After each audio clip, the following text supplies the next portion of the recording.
conosco e ela vai poder nos ajudar a entender melhor esse universo. Oi, Ana! Bom ter Tudo você bom? aqui com a gente. Tudo bem, querida? Tudo ótimo. Quase que a gente não Tô consegue, né, Ana? Porque o tempo não está a quase. nosso favor hoje, né? Pois é, e você sabe que a energia acabou de acabar e voltar. Bom, gente, Então, então vamos fica esperar aí que a passe. dica. Se por acaso acabar a energia, a Ana Paula desaparecer, vocês sabem que é porque o tempo, né, graças às mudanças ambientais, tem trazido muitos desafios para nós, né? E a gente vai tentar conviver com esse desafio. Ana, sua câmera ficou de ponta cabeça. Aí, agora ficou Mas legal. pronto, Isso, melhorou. Aí, muito bom. Bom, Ana vamos Paula, começar. eu vou fazer algo diferente, inédito, porque como você é de casa, né, uma pessoa que está conosco aqui, eu estava falando antes de você entrar, né, que você trabalha conosco no fórum, é uma profissional muito competente, né, na atuação em relação à defesa dos animais. Para nós é um orgulho ter você conosco. E eu sei Obrigada. que você, como advogada, tem feito um caminho muito importante aí na defesa dos animais. Eu queria que, hoje em especial, você se apresentasse, você contasse para nós como é que é a sua formação profissional, como é que você tem, já aproveita e conta como é que você se envolveu nessa questão da defesa e da proteção dos animais. Boa noite, é um prazer estar aqui com vocês, é um prazer poder representar o Fórum, uma ONG tão séria, né, e com um nome tão forte na proteção da defesa dos animais no Brasil.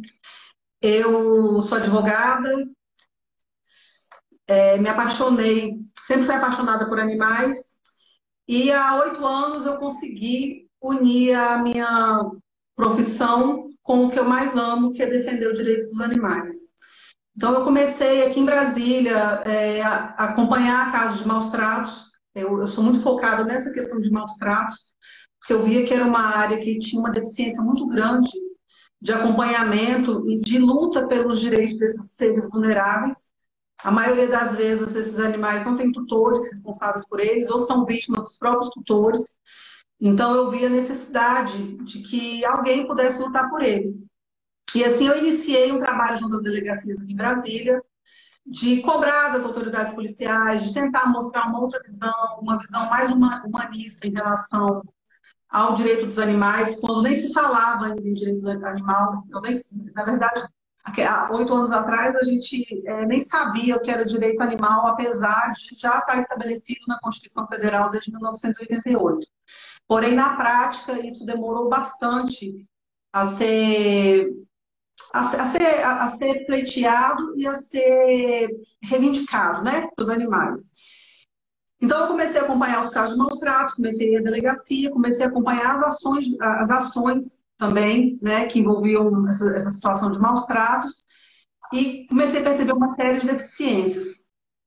E, com isso, fui fortalecendo essa luta aqui em Brasília, as coisas foram mudando. Eu digo que a nossa polícia hoje já está bem mais esclarecida em relação a isso. Ainda enfrentamos muita dificuldade. Hoje mesmo o dia foi especialmente horrível. Eu fiquei 6 horas praticamente numa delegacia, tentando convencer uma autoridade policial que nós tínhamos um flagrante de maus tratos. Aparece nitidamente a mulher espancando o cachorro, chutando, enforcando, batendo com as mãos, e o delegado entendeu que aquilo ali era apenas um corretivo.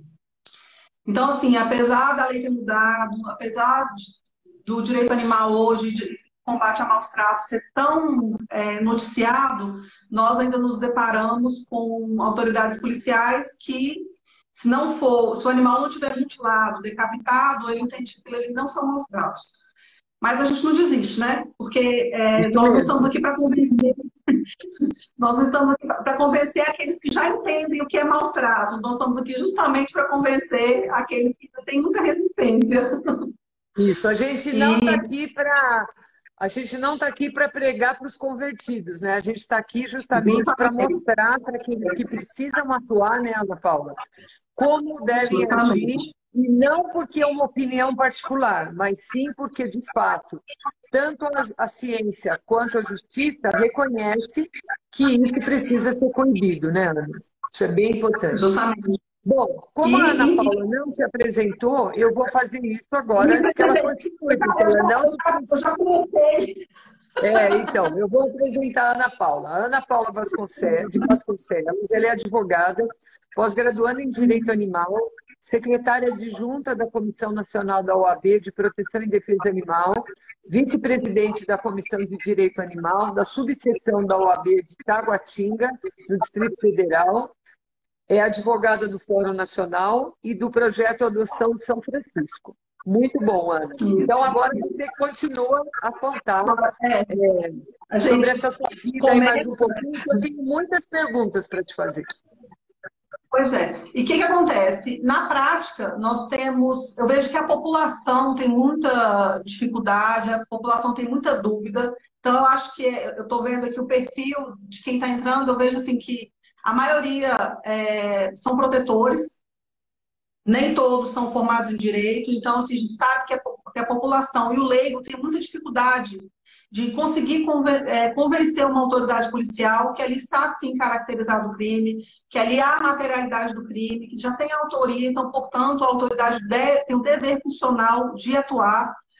Então, cabe a nós, profissionais do direito, orientar a população e insistir para que a população insista com as autoridades, porque eu falo que a denúncia muitas vezes salva a vida, né? A nossa atitude, a atitude da população é a linha tênue entre a vida e a morte de um animal que não pode pegar o seu carro e ir até a delegacia e dizer que está sendo maltratado. Exatamente. Então, Ana, eu quero te perguntar uma coisa, para a gente começar o nosso diálogo. Você já sente aí em Brasília uma mudança da atuação da polícia em relação à aplicação dessa lei super jovem, super nova, né, que apareceu há pouco tempo para nós aqui, que é a Lei Federal 14.064, originária, né, de um projeto de lei do deputado Fred Costa, mas que hoje só considera a possibilidade de realmente reconhecer um crime de maus tratos, com aumento da pena, inclusive, para esses casos, para cães e gatos. Mas, mesmo nesse caso, só para cães e gatos, você já notou uma diferença em Brasília em relação a isso? Sim, desde o dia que entrou em vigência, nós já tivemos várias prisões em flagrante aqui em Brasília. Felizmente, a maioria das autoridades tem entendido a necessidade dessa mudança, desses novos tempos, né? Desse novo olhar para o maus tratos animais. Te confesso que hoje foi a primeira resistência que eu encontrei de uma autoridade policial desde a entrada de vigência da lei. Então, a própria polícia agora, por não se tratar mais de crime de pequeno potencial ofensivo, eu acho que eles estão dando um olhar com mais apurado, né? Porque agora é um crime como outro qualquer. Apesar do Código Penal nunca ter feito esse tipo de distinção, nós sabemos que na prática, por se tratar de crime de pequeno potencial ofensivo, ele na prática era considerado menos importante, né? Então, não havia esse olhar tão atento. Agora, né, prever prisão em flagrante, não cabe mais ao delegado arbitrar fiança, liberar o autor, isso aí só pode ser feito numa audiência de custódia. Eu vejo que nós começamos uma nova era, uma nova construção da visão da autoridade policial sobre o que é ou não maus tratos. Por outro lado, nós também teremos resistência, né? Porque a autoridade policial também vai ter um pouco, a depender da visão, vai ter um pouco mais de receio de autuar ou não aquele agressor em flagrante. Então, eu vejo que eu falo isso para todos os juristas com quem eu converso, para todas as pessoas que lidam com isso na prática, nos estados, no país, para que a gente tenha muito cuidado, porque nós estamos construindo uma nova era, né? Nós estamos plantando agora para talvez advogados daqui a 10 anos ter uma posição mais solidificada da polícia e uma visão diferente do que é a relação ser humano e animal. É um momento muito importante que a gente está vivendo. Ô, Ana, hoje à tarde eu estava conversando com uma amiga que também é veterinária, a doutora Esther Espejo, e nós fizemos uma grande conversa, porque nós fazemos parte de um grupo no WhatsApp de vários profissionais que são da medicina veterinária e da área da perícia, tá? E nós, na verdade, tivemos uma conversa e eu queria ouvir a sua opinião como alguém da área jurídica. Para nós, existe um problema muito grande com o termo maus tratos e negligência, e também maus tratos com crueldade. Tá? Então, esses termos, que na verdade eles têm uma característica, uma definição, eles têm sido usados de uma forma que, ao nosso ver, faz com que muitas pessoas, principalmente o pessoal da área da segurança, vamos dizer assim, o delegado, o investigador, trate uma situação de negligência, falando que é negligência, e na verdade é maus tratos, tá? Deixando de prestar uma assistência ou cuidado para o animal. Ao mesmo tempo, a gente tem visto a pessoa falar, não, é maus tratos, e na verdade tem crueldade, né? Que a pessoa para e pensa, não, eu quero fazer isso porque eu quero que o animal sofra. Então, eu quero deixar ele preso, amarrar a boca, eu vou bater nele bastante para ele sofrer muito, eu vou fazer, enforcar ele, como você falou desse caso hoje, não sei se era o caso, mas eu vou enforcar para que ele não consiga respirar e a hora que ele estiver quase morrendo eu solto. Ou seja, existe uma intencionalidade, no meu modo de ver, na crueldade. Nos maus tratos, pode ser simplesmente uma coisa, bater no animal, agir de forma, vamos dizer assim, até de certa forma intencional, mas ela tem uma intencionalidade que não é como um ato de crueldade. Porque no ato de crueldade eu entendo que tem um planejamento, uma estratégia para poder fazer aquilo. E a negligência, muitas vezes, é o desconhecimento da pessoa. Olha, eu não posso deixar o cachorro todo o tempo preso, eu preciso trocar a vasilha de água dele todo dia, enfim. Como é que você tem visto isso, essa interpretação da tipologia, na aplicação dessa lei agora aí em Brasília? O que acontece? Para que haja o crime de maus tratos, tem que haver o dolo, né? A intenção de praticar aquele ato. Então, por exemplo, eu vou trazer sempre exemplos práticos, porque as pessoas que não são do direito fica mais fácil visualizar. Semana passada teve uma operação muito grande aqui de uma delegacia aqui do Distrito Federal, a Operação São Francisco, onde o delegado reuniu 15 denúncias e eles foram averiguar essas 15 denúncias. Por incrível que pareça, a totalidade dessas denúncias não havia o dolo de maltratar o animal. Não havia os maus tratos como crime. Existia uma inadequação. Por exemplo, animal acorrentado. Muitas vezes é falta de orientação, é uma questão cultural. Então, a gente sempre tem que ponderar essas questões, porque você não tem como prender um tutor porque ele deixa o animal acorrentado. É algo cruel? É algo cruel. Mas você pode adequar aquela situação, fazer uma espécie de termo de ajustamento de conduta, não seria bem essa palavra tecnicamente, mas é o que mais se assemelha, né? Fazer uma espécie de uma orientação para o tutor, para ele adequar aquela situação para que ele não se enquadre nos maus tratos. Então, é muito importante deixar claro que os maus tratos são aqueles intencionais, né? O cara, quando pega e corta as duas patas do Sansão, ele agiu com dolo, ele agiu de forma extremamente cruel, ele agiu com a intenção de causar aquele dano ao animal. Uma pergunta, Ana. Mas nesse caso, quando tem um planejamento, você concorda? No caso do Sansão, existiu um ato de crueldade, de fazer o outro sofrer. Como é que você separa na área jurídica o que é cruel do que é maus tratos, para fazer a tipificação do delito, por exemplo, ou do crime? Não há essa... Não, até porque até ontem, né, até a entrada da lei, dificilmente a gente entrava nessa esfera dessa discussão, uma vez que terminava tudo na transação penal e a gente não adentrava no mérito da questão. Hoje em dia, você vai ter os maus tratos, se há o dolo ou não, entendeu? Não difere muito. E aí tem uma série de circunstâncias, é claro, que vai aumentar a pena, as causas as agravantes, o que vai atenuar a pena.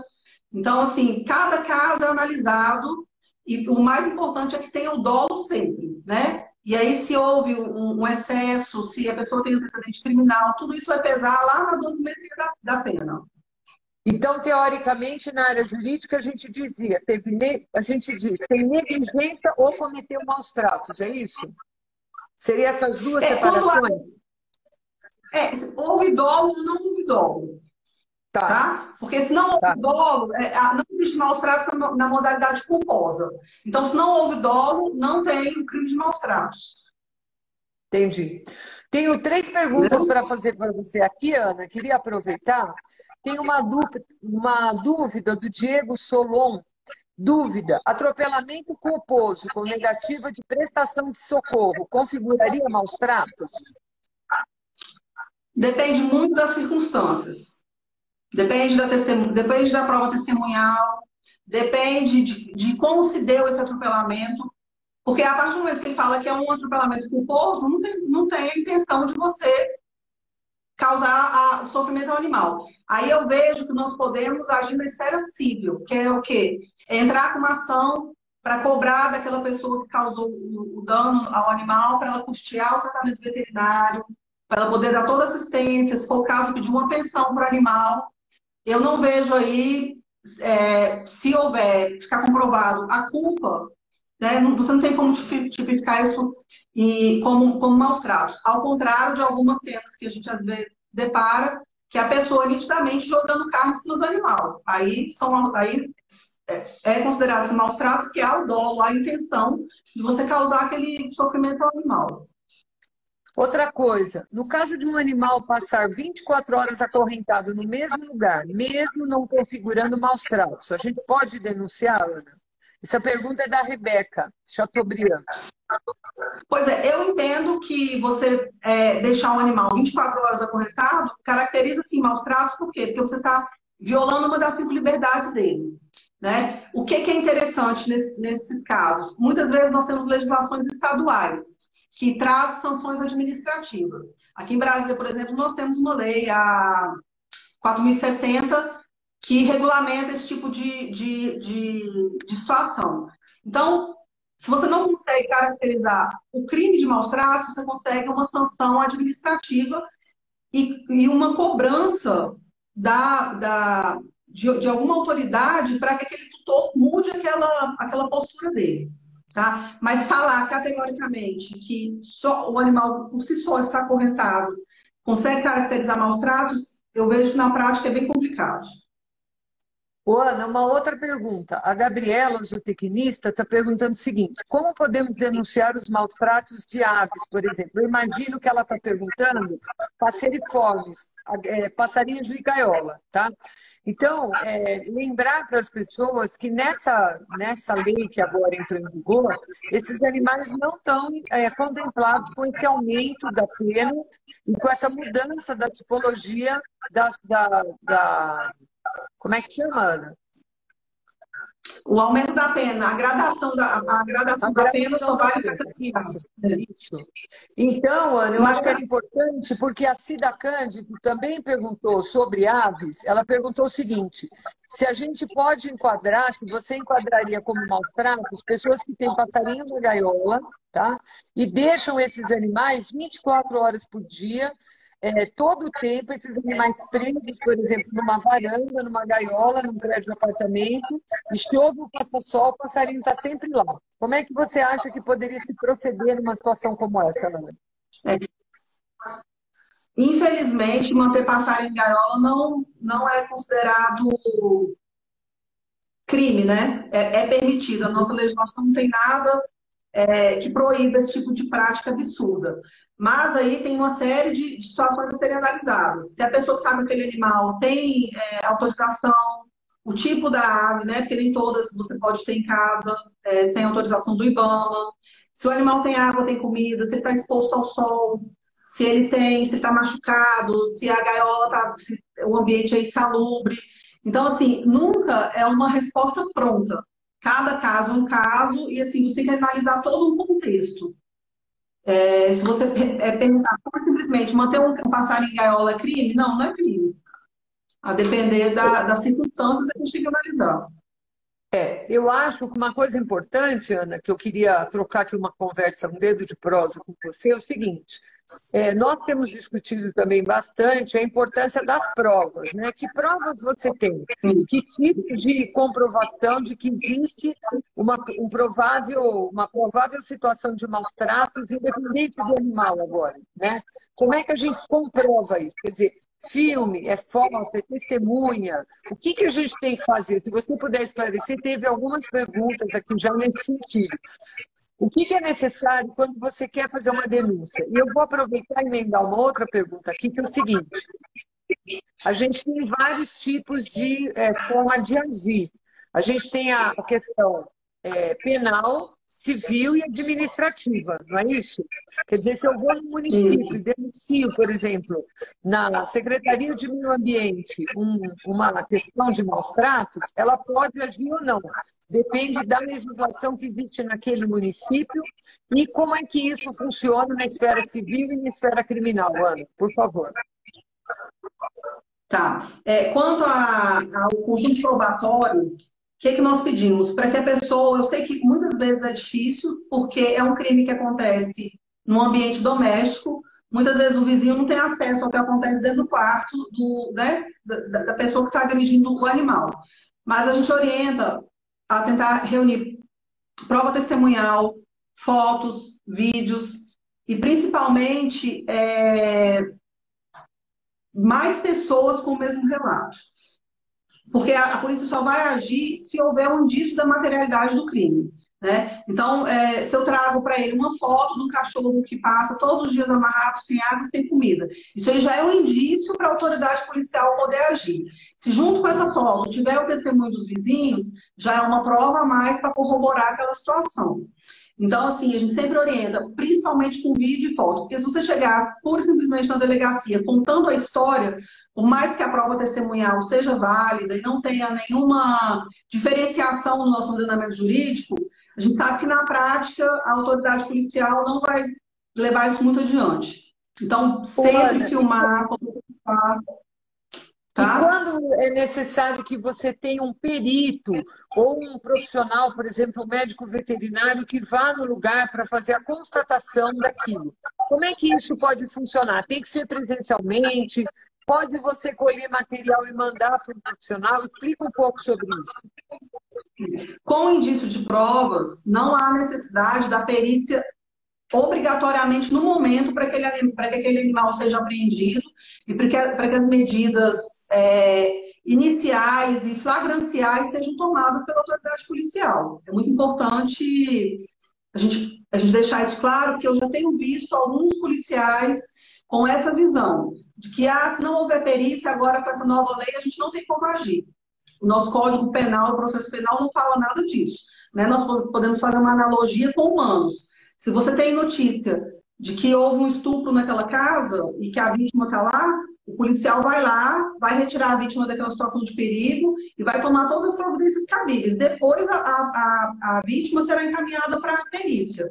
Com o animal não há nenhuma distinção. Se o animal foi espancado, está machucado, ele não precisa de uma perícia para poder retirar o animal. Claro que se o Estado, se o município tiver uma equipe disponível para, no ato do flagrante, poder acompanhar, ótimo.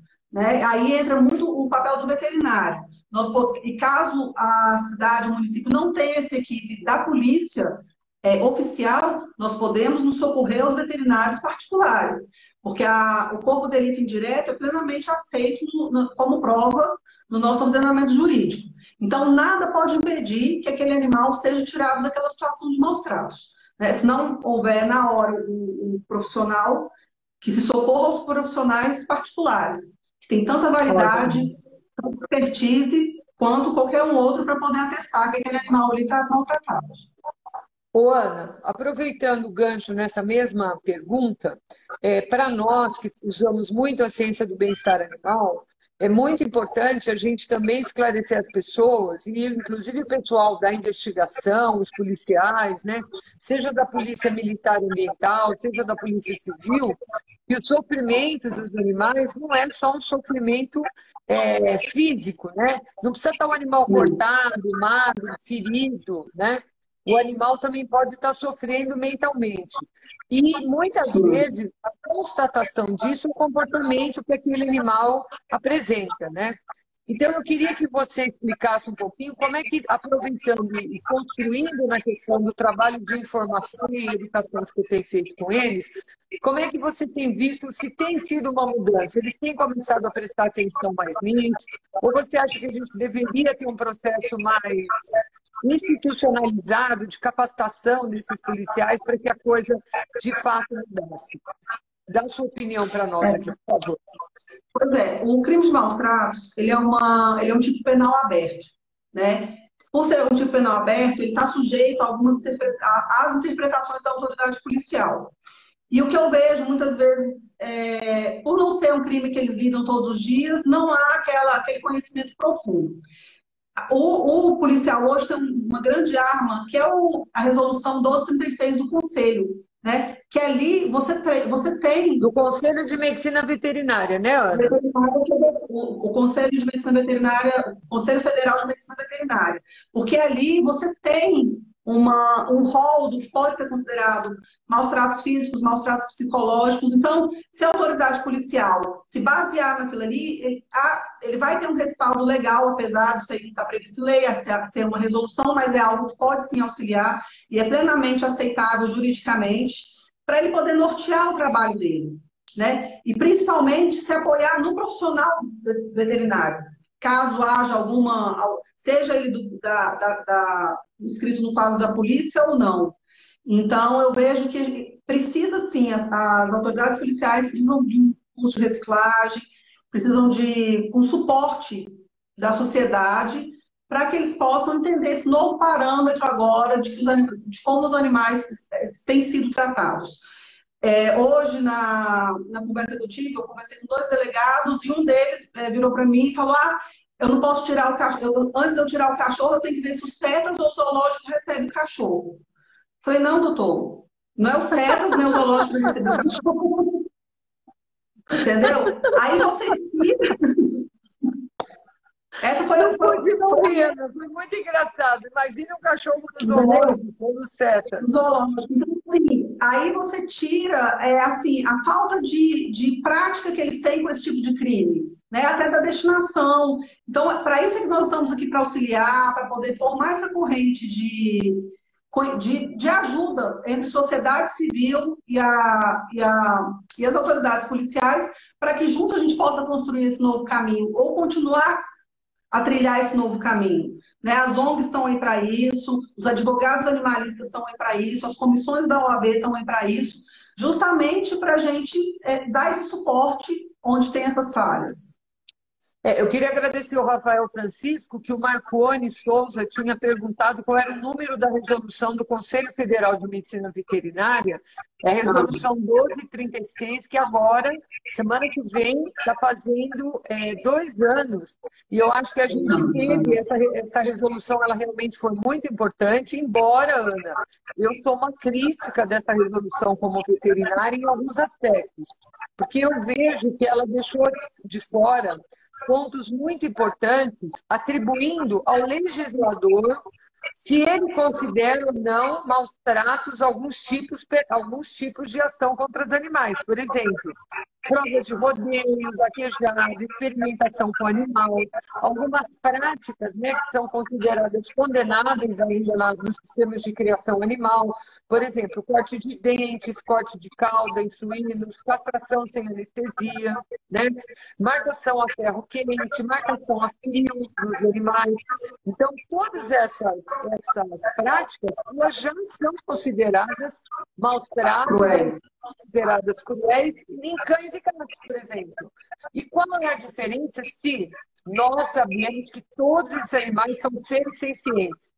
São indivíduos capazes de ter comportamentos comportamentos mentais que reconhecem sensações de alegria, tristeza, prazer, felicidade, angústia, medo, né?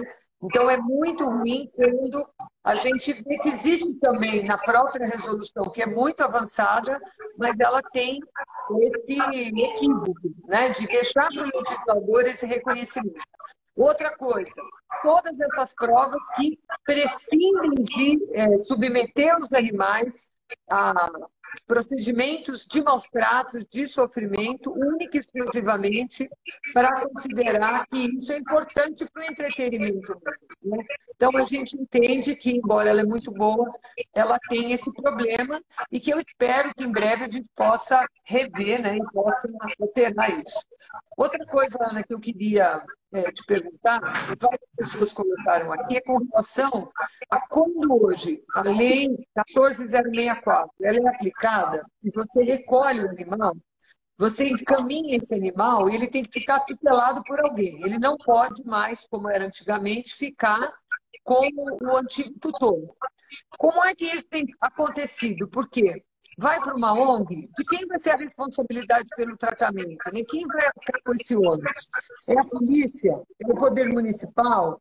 É a protetora? Quem é que vai arcar com esse ônus se esse animal precisar passar por um atendimento veterinário? E quem vai cuidar dele daí para frente? Quer dizer, se ele não vai poder ficar mais com aquele tutor. Então, isso aí, Vânia, é algo muito novo, né? Mas que a gente já vinha fazendo, mesmo na época da legislação que não previa a apreensão obrigatoriamente retirada do animal, porque não é plausível, né? O animal está sendo espancado, a polícia chegava lá, lavrava o TCO, conduzia para a delegacia e o animal continuava na mesma situação. Nós sempre optamos, primamos e lutamos para que o animal fosse retirado daquele lar agressor. E hoje em dia eu vejo que não mudou muita coisa, né? A sociedade civil tem um papel muito importante. Eu sou uma grande crítica da visão de que os estados devam ter um local para destinar esse animal, porque nós sabemos que tudo que envolve o poder público não funciona. Nós teremos depósitos de animais, como hoje temos os CETAS e outros tantos. Eu vejo que a melhor solução é essa integração sociedade civil e poder público para que esses animais sejam acolhidos em lares temporários, uma vez que a lei não faz a distinção do fiel depositário ser uma ONG ou ser uma pessoa física, e esse animal possa receber o tratamento veterinário adequado, seja em hospital público veterinário, como aqui em Brasília tem, ou seja mesmo através de parcerias entre ONGs e clínicas particulares, e depois ele possa ser encaminhado para adoção após a liberação judicial. Eu tenho conversado bastante com alguns delegados aqui em Brasília, porque é um gargalo da polícia, né? A polícia vai lá, faz um flagrante, e aí ele vai ficar com o animal dentro da delegacia? Não tem como. Então, nós temos trabalhado nesse sentido, de fazer uma lista de lares acolhedores para que eles possam ser encaminhados até a liberação judicial. Então, cada caso vai ser um caso. Você acredita que nós poderíamos começar a pensar em construir uma questão de que você pode ter uma lista de lares para esses animais, mas alguém, na verdade, tem que arcar com os custos dessa questão. Os custos que eu digo é o seguinte: muitas vezes as pessoas vão precisar submeter o animal ao tratamento. Por exemplo, tem um ferimento, ele pode ter um problema de comportamento, ele pode ter uma série de demandas que vai precisar de um acompanhamento que vai ter um gasto. E hoje a gente não tem. Eu vejo uma possibilidade, queria ouvir sua opinião.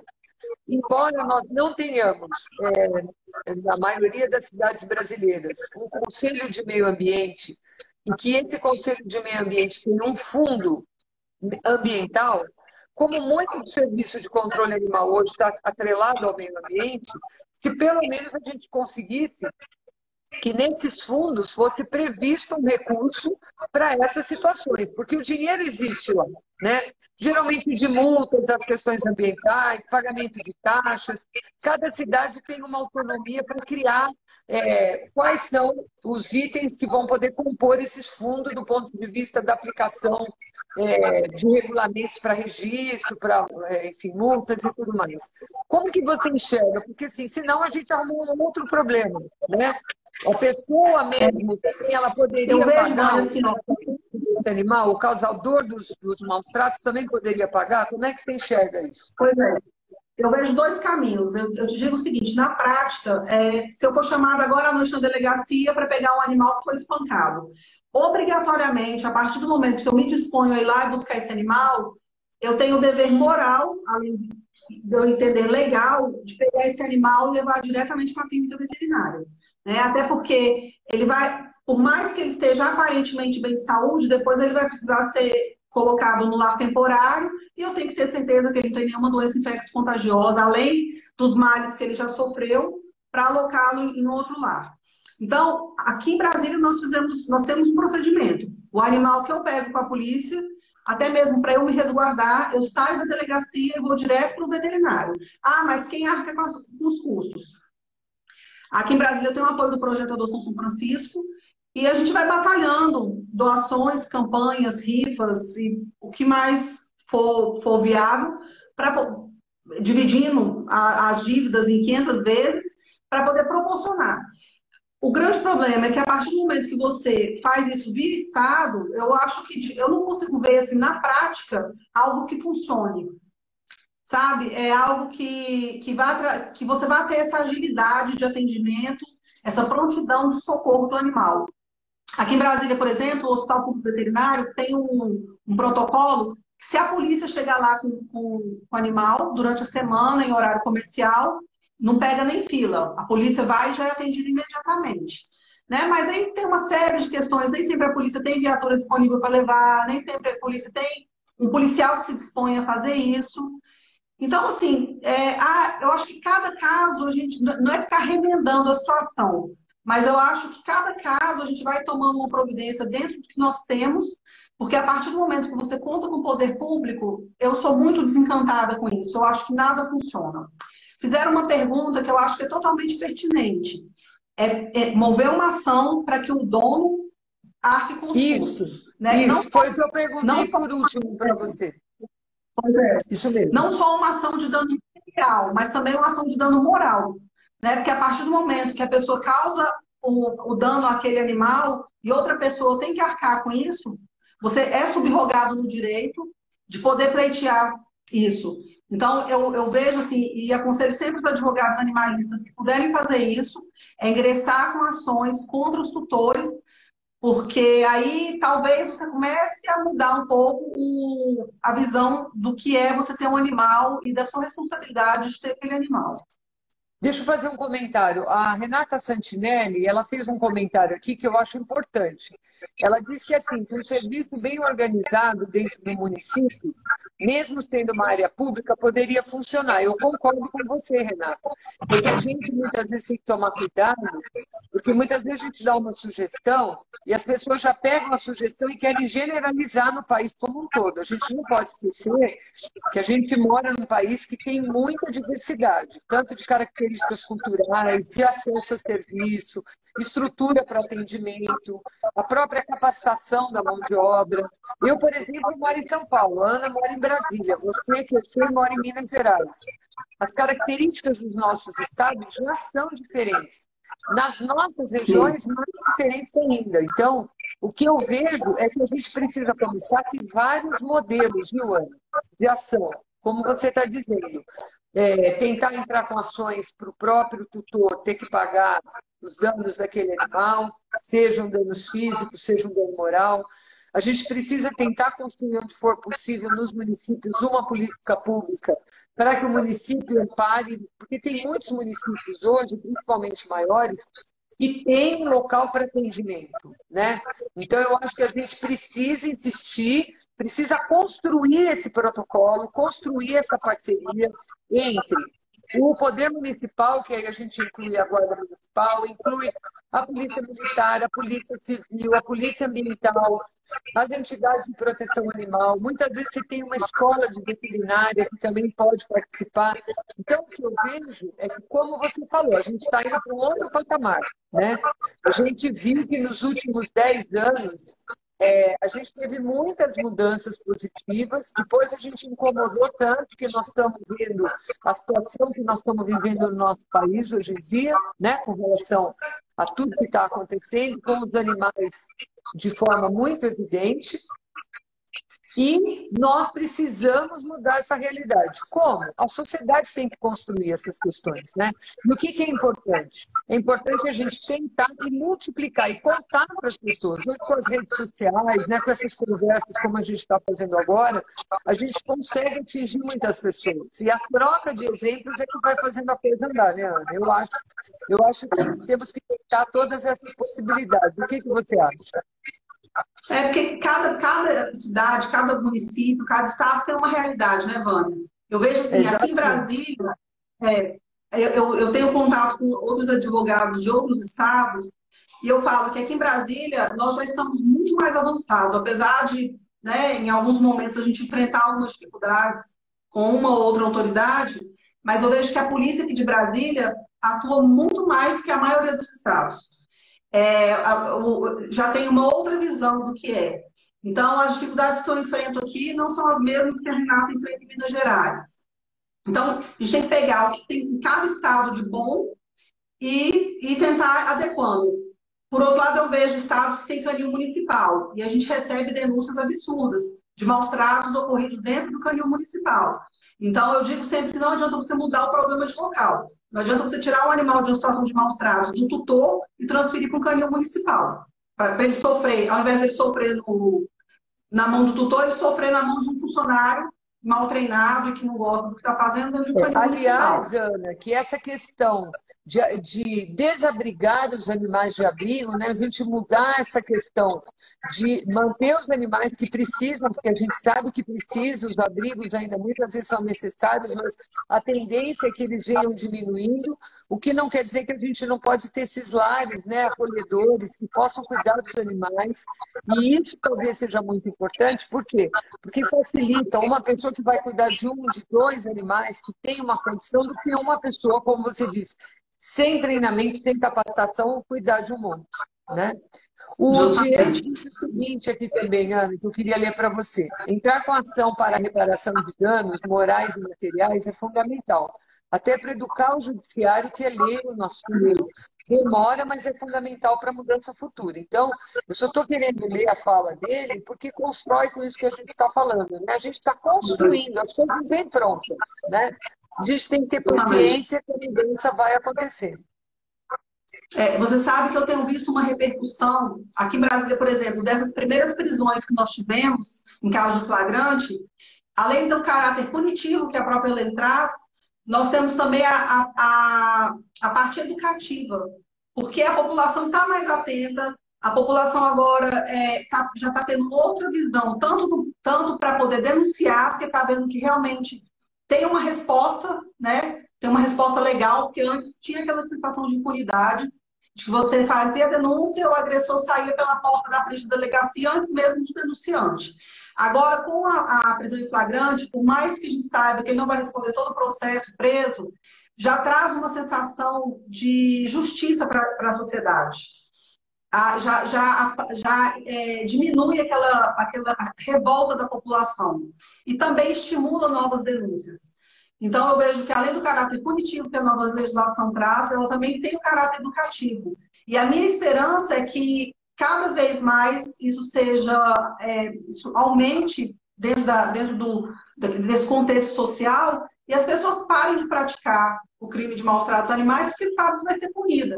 Né? Hoje em dia, já tem a prisão, né? Geralmente, assim, a pessoa que comete esse tipo de prática é um covarde, mas que não tem antecedentes criminais, que tem uma família, que tem uma vida, entre aspas, normal. Então, já é um constrangimento muito grande passar 2, 3 dias na cadeia. Então, Sim. Eu espero que isso também, né, traga, ao longo do tempo, um outro parâmetro para a sociedade.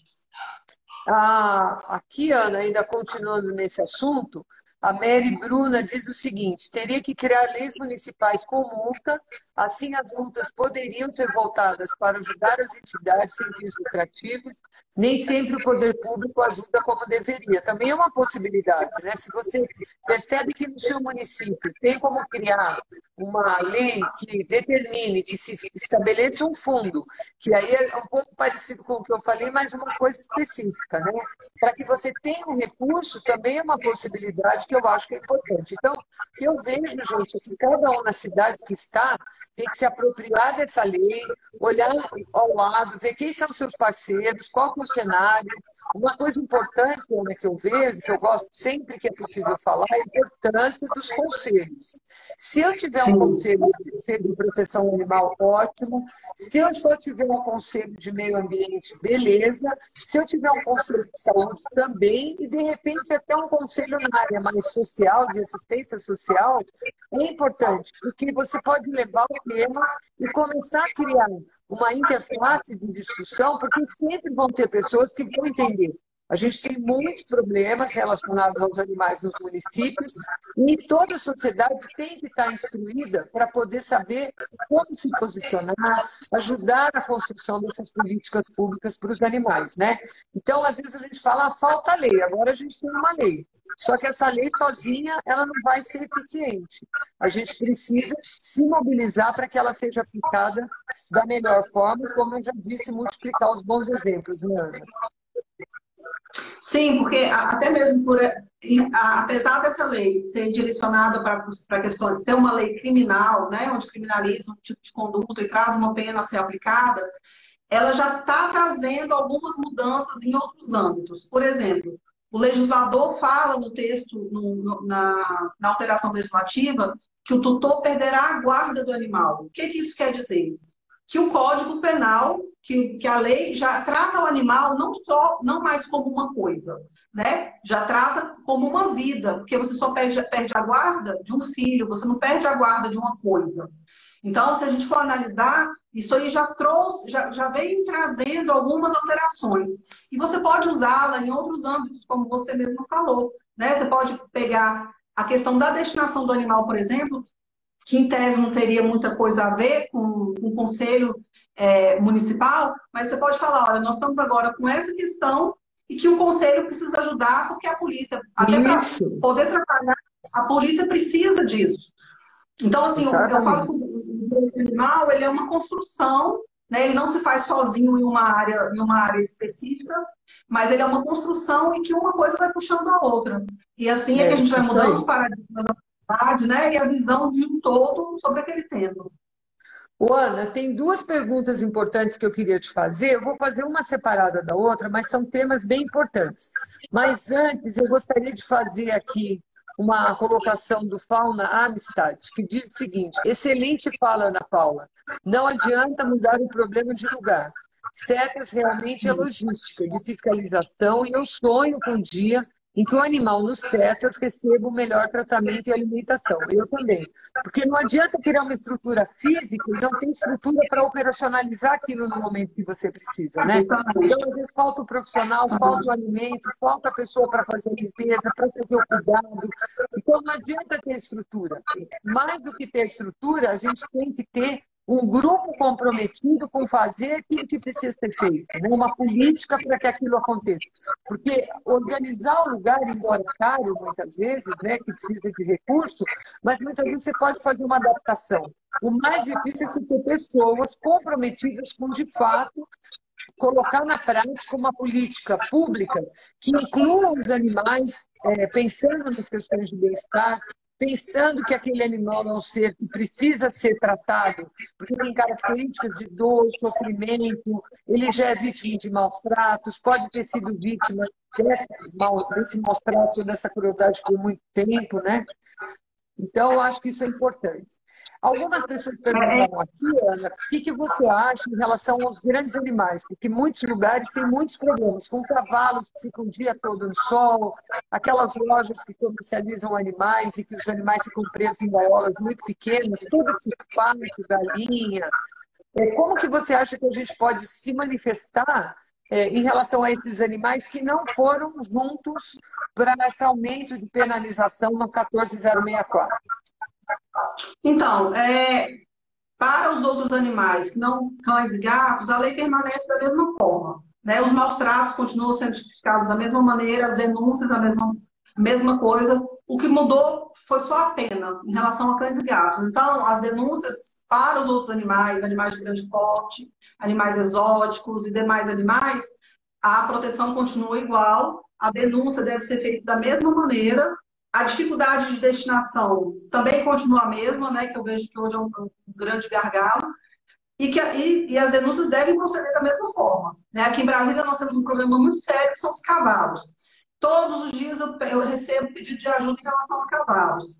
Nós temos um problema da destinação, nós temos um problema da fiscalização, nós temos um problema da apreensão, mas com a nova lei não, nem mudou para melhor nem para pior. O problema continua o mesmo, as denúncias têm que ser feitas da mesma maneira, a gente continua insistindo com os órgãos envolvidos da mesma maneira, e eu aconselho que isso seja feito também nos outros estados. Ótimo. Ô, Ana, eu queria aproveitar e te fazer uma outra pergunta aqui que é bem importante. Nos últimos dias tem aparecido vários casos, eu imagino que você deve ter visto aí em Brasília, sobre prática de zoofilia, né? Cada dia é uma coisa. Como é que isso está sendo encarado nessa legislação? A prática de zoofilia, ela recebeu algum agravante ou não está contemplada na 14064? E como é que você tem visto o resultado dessa prática em relação a se entender que isso é um ato de maus-trato e de crueldade com os animais aí em Brasília? Apesar de a zoofilia é algo que choca muito, porque é algo muito repugnante, né? É algo absurdo. Mas ele é enquadrado como qualquer outro tipo de crime de maus-tratos, a pena é a mesma. Havia uma discussão, porque, paralelo a esse projeto que foi aprovado, tinha um projeto de lei também de outro deputado que trazia um agravante para a zoofilia, mas eu não vejo que a gente tenha perdido muita coisa, porque o projeto de lei, da forma como foi aprovado, a pena é maior, então nós temos algumas outras consequências jurídicas. Então, independente se é uma zoofilia ou se é um caso que hoje absurdo que apareceu lá no Paraná, que o delegado Matheus Vaiolo noticiou de um animal que teve um pedaço de caco de vidro introduzido no ânus, que é uma coisa, né, o cúmulo da barbaridade. O crime é tão absurdo quanto o da zoofilia, vai ser analisado aquelas circunstâncias, as circunstâncias do autor, como um outro crime qualquer. E eu nem vejo tanto problema, porque, assim, na prática, eu até fui muito criticada por alguns profissionais, inclusive advogados, porque eu digo o seguinte, que não adianta hoje você ter a tipificação ou um agravamento da zoofilia se você tem uma dificuldade muito grande em comprovar esse tipo de crime. Né? Já que nós não temos médicos veterinários na maioria dos estados, na Polícia Civil, e até a perícia da Polícia Civil tem dificuldade em constatar esse tipo de crime, a não ser em casos absurdos, onde se deixa um vestígio assim, muito evidente. Então, eu não vejo que a gente tenha perdido nada em não ter essa tipificação nessa nova lei, ou não ter um agravamento para essa nova lei. Eu acho que a pena que foi estipulada, ela aborda todos os crimes cruéis da mesma forma e que devem ser combatidos da mesma forma. Ana, você acha que no futuro breve a gente vai ter uma mudança na Polícia Civil em relação a incluir mais profissionais como médicos veterinários para a emissão desses laudos e para se fazer exame de corpo de delito, cadeia de custódia, tudo isso que é importante quando a gente está pensando num crime para as pessoas e que também existe no crime contra animais, né? Como é que você entende que a gente, enquanto veterinário, possa ser incluído e com que rapidez você acha que isso vai acontecer? Vânia, eu acho que vai ser algo, como que eu posso dizer? É um caminho que você não tem volta.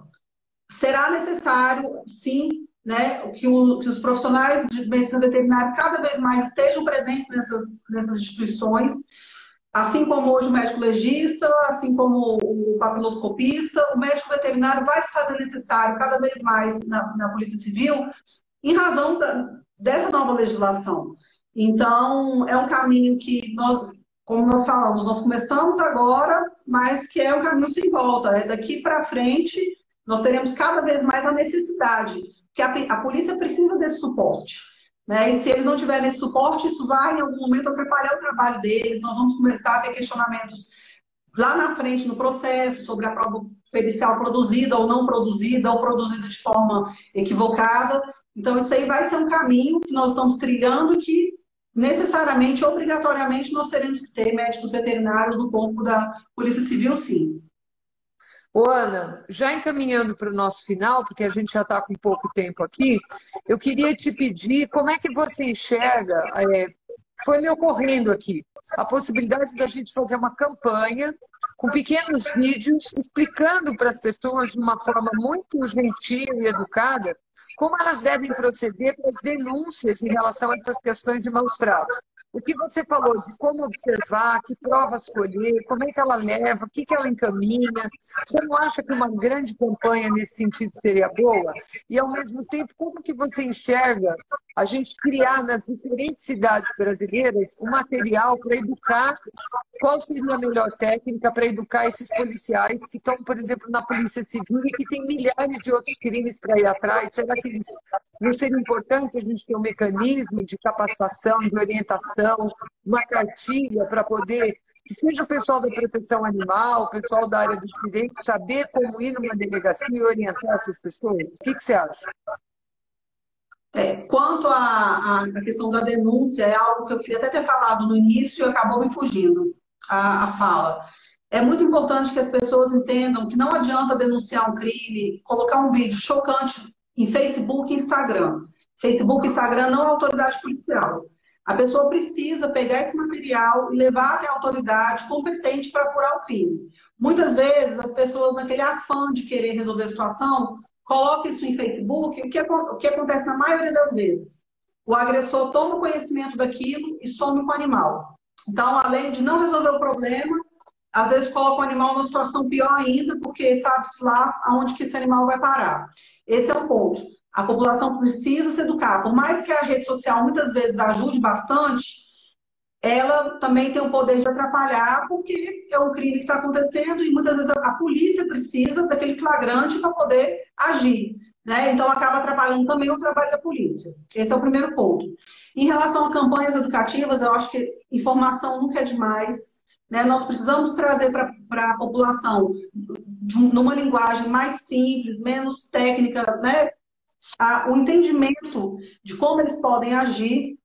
Eu vejo que isso já tem acontecido muito, principalmente eu participo de vários grupos e eu vejo assim que muitas vezes nós temos políticos envolvidos que tentam fazer isso nas suas cidades, advogados, membros de comissões de direitos animais tentam fazer isso, e os próprios protetores e ONGs têm buscado essas informações e levado isso para a população. Mas nós podemos sim fazer cards, disparo em WhatsApp ou no Instagram, em Facebook, para orientar a população. Eu acho que é sempre muito válido. O Rafael Francisco, Ana, está dizendo o seguinte: essa semana eu vou publicar um guia prático sobre maus tratos de uma maneira bem simples e sucinta, abordando o que é maus tratos, o que as leis dizem, como reunir provas e como denunciar. Bom, Rafael, você está convidado a compartilhar conosco, com todos que estamos aqui. É muito importante, na verdade, a gente ter esses materiais, e eu acho que o que transforma o mundo são ações positivas, que realmente um vai educando aqui, outro vai educando ali. Ah, tem uma diferença aqui, vamos acertando ali, e é assim que a gente muda realmente a realidade, né, Ana? Eu acho que isso é muito importante, e a gente precisa que as pessoas realmente estejam atentas. Eu tive uma pergunta aqui, Ana, eu queria que você reforçasse. A pessoa falou assim: ah, mas como é que vai mudar a realidade? As pessoas cometem esses crimes, vão na delegacia e saem livres. Atualmente não é mais assim para cães e gatos, né, Ana? Então explica de novo como é que é o negócio para cães e gatos agora, e a partir de quando e qual é o procedimento. Onde é que a gente vai? Para quem que a gente denuncia, para que de fato a gente tenha a chance agora que essas pessoas sejam punidas. Eu vejo que para muita gente as pessoas ainda têm aquela sensação de que quem praticou um crime contra animais, cães, gatos ou qualquer... Que bom que você voltou, Ana. Só retomando um pouco o que nós estávamos falando, que alguém questionou sobre a possibilidade de nós fazermos uma parceria com a polícia para poder fazer uma espécie de reciclagem. É muito importante, assim, que a autoridade policial, nós temos que ter como parceiros, né? Porque eles são aqueles que vão nos ajudar no momento de realizar um flagrante de um crime. Aqui em Brasília, nós temos uma parceria muito boa com a Polícia Civil. Eles têm realmente assim, atuado muito e muito bem. Nós temos algumas exceções, como a de hoje, e o que eu vejo felizmente, são raríssimas as exceções. Então, o que nós estamos tentando propor é um curso de capacitação, uma reciclagem junto à Academia de Polícia Civil, que é necessário, uma vez que não é um crime que é muito usual, né? Não é algo que eles tenham que lidar todos os dias, como homicídio, como latrocínio, como estupro. Então, é necessário sim, e é um ramo muito novo do direito animal. É um mundo novo para todo mundo. Então, o ideal é que as comissões de OAB dos outros estados, as pessoas que têm acesso ao comando da polícia de outros estados, também tentem estabelecer essas parcerias. Porque quando a Ana, deixa eu sociedade. aproveitar até te falar uma coisa. Várias pessoas perguntaram assim, como é que você faz quando você vai lá e a polícia não quer ir? Eu acho que as pessoas também precisam aprender que a gente às vezes tem que construir caminhos. Foi o que você Sim, fez em Brasília, né? A sua sim, persistência, sua educação, mesmo você sendo advogado, você enfrenta, sempre me conta, muitos problemas, né, Ana? Já enfrentou muitos problemas, não digo que você enfrenta muitos problemas com a polícia, mas hoje, por exemplo, foi um caso, né? Com tudo que você já fez. Então, conta um pouquinho para nós, já que a gente voltou, como é que você foi construindo essas pontes aí para as pessoas poderem pensar na realidade delas e o que fazer também? eu vejo que, em primeiro lugar, é preciso entender que a autoridade policial é que dá a palavra final. Então, cabe a nós, enquanto sociedade, ou enquanto qualquer instituição, tentar mostrar de forma muito tranquila. Eu sei que muitas vezes, casos que envolvem maus tratos, às vezes o denunciante está muito exaltado, muito desesperado para tirar o animal daquela situação, mas brigar com a polícia nunca é a solução. Nunca é a solução. Nós temos que ter argumentos firmes, se não jurídicos, mas assim, contundentes e provas contundentes também, para que a gente convença a autoridade policial que aquilo ali é um crime que precisa ser investigado. Uma outra coisa muito importante é filtrar essas denúncias. Eu recebo diversas denúncias todos os dias no meu celular e muitas vezes, antes de levar à autoridade policial, eu tento averiguar se aquilo ali procede ou não. E eu te digo que, às vezes, 50% é briga de vizinho, né? Então, você imagina, eu chegar a uma delegacia sem nenhum critério, querendo que um policial se desloque a viatura para ir atender um caso que o cachorro está latindo demais. Não é razoável, né? Então, assim, fazer esse filtro, por isso é que é importante a prova. Porque a partir do momento que você chega lá com o vídeo de um animal que foi espancado, aquela prova ali era incontestável, né? Você já vai ter 50% do caminho percorrido. Muitas vezes isso não é suficiente, né? A depender da visão de quem está analisando. Então, por isso é que é tão importante você ter uma prova bastante contundente, testemunha. Se puder, já leva a testemunha também para a delegacia e fala, olha, doutor, a vizinha escuta todos os dias, a vizinha vai relatar, vai arcar, inclusive, com as consequências, caso ela esteja mentindo, né? Caso seja só uma briga de vizinho. Então, é muito importante que os denunciantes tenham essa percepção de que uma denúncia falsa também tem consequência. Isso não é para poder, não é uma maneira de coagir a não denunciar maus tratos, não é isso. É que as pessoas têm que fazer isso com muita responsabilidade. Exatamente, Ana. Eu acho, Ana, que você deu muitas dicas importantes para todos nós aqui. Eu vejo que é importante, acho que se você concordar comigo, que a gente coloque o Fórum Nacional de Proteção e Defesa Animal para orientar, para poder apoiar, para poder, sempre que as pessoas tiverem dúvida, né, mandar uma pergunta para a gente, mandar uma dúvida de como proceder, a gente pode orientar. E pensar sempre que nada nasce pronto. A gente muitas vezes tem as ferramentas, mas precisa saber como usá-las, né?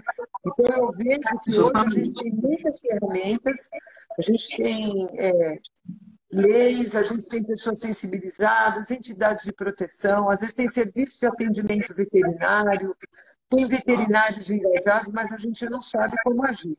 Então, lembrar que a gente tem que reunir muitas vezes as pessoas e começar a discutir entre elas como é que a gente vai poder proceder. Sem isso, a gente não vai mudar a nossa sociedade, né, Ana? Eu queria te convidar para você fazer suas colocações finais, para a gente poder ir encaminhando aqui para o fim, colocar sempre o Fórum Nacional de Proteção e Defesa Animal à disposição de todos, Porque esse é o nosso trabalho, né? O nosso trabalho é fazer com que a sociedade possa conviver de forma melhor com os animais e, principalmente, acabar com as piores práticas e lutar em todos os lugares onde os animais possam estar em sofrimento e em condição de maus tratos. Eu vejo que nós temos um papel muito importante enquanto sociedade, né? Eu digo, nós, como entidade, como fórum, eu como cidadã, como protetora, como advogado, assim como a dona de um estabelecimento veterinário, assim como um protetor independente de um local mais remoto, todos nós temos uma responsabilidade muito grande com os animais e com a luta e defesa do direito deles.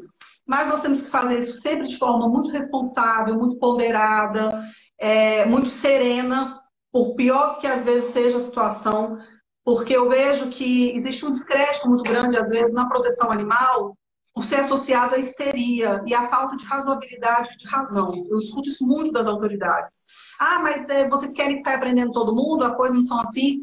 Nós temos que entender que, na prática, a autoridade policial tem que agir conforme a lei, né? Nós não podemos querer que eles inovem uma situação para atender um desejo meu. Muitas vezes eu saio da delegacia frustrada, mas eu entendo que, por mais que eu queira tirar aquele animal de sofrimento, o delegado tem os limites legais e que eu tenho que respeitar, exceto alguns raríssimos casos, né, que realmente a autoridade não tem a menor empatia pelo sofrimento do animal, e ali o que nós vamos ter que fazer? Eu vou ficar batendo boca com a autoridade policial? Não, eu vou me socorrer à instância maior, eu vou para o juiz, vou pedir uma busca e apreensão.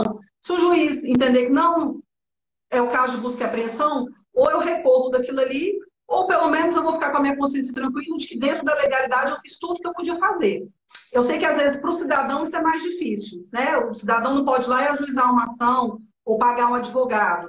Então, se socorra aos núcleos das OABs, onde tem Comissão de Direitos Animais, peça ajuda. Se não tiver no seu estado, peça em outros estados, participe de grupos. O importante é a gente sempre ter uma postura proativa e responsável, né? E entender, como você já falou várias vezes, que isso é um caminho a ser construído. E que é um momento muito importante, né, Vânia? Nós estamos assim, passando por um momento muito importante. O que a gente fizer agora, com certeza vai ficar consolidado para os próximos anos. Você vê que quantos anos nós demoramos para ter uma alteração legislativa? Nós fizemos parte desse momento histórico e que daqui a 10, 20 anos as pessoas estarão contando o que nós fizemos hoje. Então, isso é todo mundo, sou eu, você, a Maiara, a Marcela, o João, o Augusto, todo mundo que participa de forma direta ou indireta na defesa dos animais. Isso mesmo. E, gente, denunciar sempre, sempre, com responsabilidade, com provas, mas sempre denuncie, porque a denúncia salva vidas. É isso aí. É isso aí, gente. Olha, eu queria agradecer muito a Ana Paula, queria agradecer muito a vocês todos que estiveram conosco aqui. Eu sei que provavelmente vocês ainda tenham dúvidas, vocês tenham colocações a fazer, então reitero, mande suas dúvidas, suas perguntas. Que lindeza, Ana. Muito lindo. Eu estou participando da live. A minha florzinha estava aqui agora há pouco e a Dorinha está dormindo aqui do lado. Quer dizer, é um pedacinho da minha turma que é enorme aqui, né? Mas queria agradecer muito a vocês, dizer para vocês que na semana que vem nós vamos estar com outro tema muito interessante aqui sobre comportamento animal com a professora Séries Faraco. Espero ter todos vocês aqui. Agradeço a Ana Paula e vamos para a próxima e vamos nos mobilizar, porque para transformar o mundo, a gente não pode ficar sentado só reclamando. A gente tem que olhar para tudo que a gente pode fazer e com certeza todo mundo pode ajudar, todo mundo pode fazer, né? Se a gente está passando por uma situação difícil, a gente pode olhar e falar assim, peraí, mas nesse mundo que eu vivo aqui, nesse pedaço, tem muita coisa que eu posso fazer. E muitas vezes é denunciar uma situação onde um animal está sofrendo, denunciar uma situação onde a gente constata que existe maus-trato com responsabilidade, como a Ana Paula falou, não esquecendo que muitas vezes a gente vai encontrar onde tem maus-tratos aos animais um sofrimento para um ser humano. E o contrário também é verdade. Quando a gente vê um ser humano que está sendo abusado por um outro ser humano, muitas vezes tem naquela casa, naquela família tem um animal, esse animal também vai estar numa situação crítica, numa situação de vulnerabilidade, né? Então eu agradeço, Ana, eu adorei a sua despedida com esse gato lindo aí no colo. E o importante, Vânia, é não desanimar nunca. A gente recebe não todos os dias. Mas você vai para um canto, respira fundo e volta no dia seguinte de novo e bate na outra porta. Exatamente. Nada como uma noite entre um dia e o outro para a gente poder reanimar, né? Encher o nosso coração de energia, de esperança, de determinação e ir em frente. Gente, muito obrigada. Obrigada, Ana. Fica com Deus. Tchau. Obrigada. Tchau.